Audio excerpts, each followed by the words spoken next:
ketika ada pelanggaran etika dan Bapak tetap jalan terus dengan cawapres yang melanggar etika, adalah apa hubungan antara standar etika seorang pemimpin negara dengan kemampuannya dalam menjaga pertahanan, keamanan, dan kedaulatan negara. Terima kasih. Baik, waktu masih ada Pak Anies. Sudah cukup. Cukup. Baik, kami persilakan kepada calon presiden nomor urut 2, Bapak Prabowo Subianto, untuk menjawab pertanyaan dari Bapak Anies. Waktu Bapak 2 menit dimulai ketika berbicara, silakan. Saya sependapat bahwa semakin tinggi, semakin kompleks, memang kepemimpinan itu butuh nilai-nilai yang sangat fundamental. Pertama, nilai adalah cinta tanah air.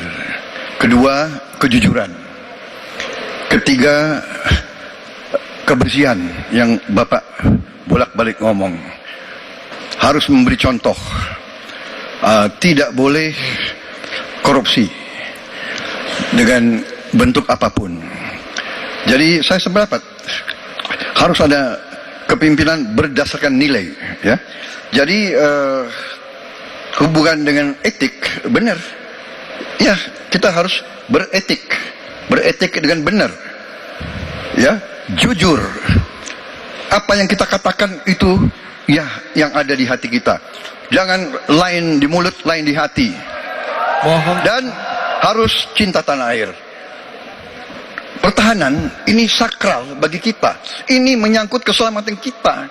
Jangan karena ambisi pribadi kita menghasut dan menyesatkan rakyat. Itu etik yang tertinggi, Saudara Profesor Anies Baswedan. Itu etik yang tertinggi. Kebersihan jiwa, kejujuran, kesetiaan kepada rakyat. Sekali lagi, jangan karena ambisi pribadi kita menyesatkan rakyat, kita menghasut rakyat, kita membahayakan pertahanan keamanan rakyat. Kasihan prajurit-prajurit yang sedang berjuang untuk menjaga kita, polisi-polisi yang menjaga kita. Kasihan kalau ada calon-calon pemimpin yang kerjanya hanya menghasut saja. Waktu habis, terima kasih Pak Prabowo. Mohon tenang. Bisa tenang dulu, Bapak Ibu, bisa tenang dulu. Oke, Mohon bisa tenang dulu.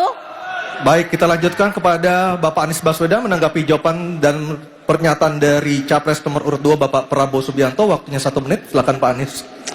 Ketika dikatakan bahwa standar etika yang dipegang adalah tinggi, memang menjadi presiden, panglima tertinggi harus memiliki standar etika yang amat tinggi. Itu harus. Karena dia akan mengambil keputusan, mengerahkan pasukan, dan ketika harus bertempur ada korban nyawa, itu keputusan-keputusan etika. Tapi dalam kenyataannya Pak, ketika Bapak memimpin di Kementerian Pertahanan, banyak orang dalam pengadaan alutsista, PT Teknologi Militer Indonesia, Indonesia Defense Security, lalu orang dalam pengelolaan food estate, lalu ada kejadian-kejadian di mana kita semua menyaksikan ketika ada pelanggaran etika dan Bapak tetap jalan terus dengan cawapres yang melanggar etika. Artinya ada kompromi atas standar etika. Standar etika ini fakta. Ini fakta. Dan kemudian dalam pidato Bapak mengolok-olok tentang pentingnya etika. Saya tidak tega untuk mengulanginya. Pertanyaannya, apa penjelasan Pak Prabowo soal itu semua? Baik, waktu habis. Oke, harap tenang dulu, kita lanjutkan acaranya. Kami persilakan Bapak Prabowo untuk menanggapi pernyataan Bapak Anies Baswedan. 1 menit, silakan Bapak. Jadi, saudara-saudara, semua data yang saudara ungkapkan itu keliru semua. Jadi saya bersedia, kita duduk, kita buka-bukaan, ya.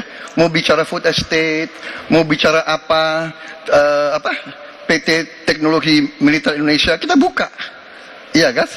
Jadi di mana masalahnya? Nah, saudara bicara etik-etik, ya kan? Saya tuh keberatan karena saya menilai, maaf ya, karena Anda desak saya terus terang aja saya menilai Anda tidak pantas bicara soal etik. Itu saja. Saya merasa bahwa Anda itu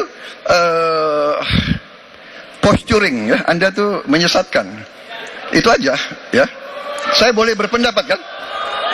Saya menilai Anda tidak berhak bicara soal etik.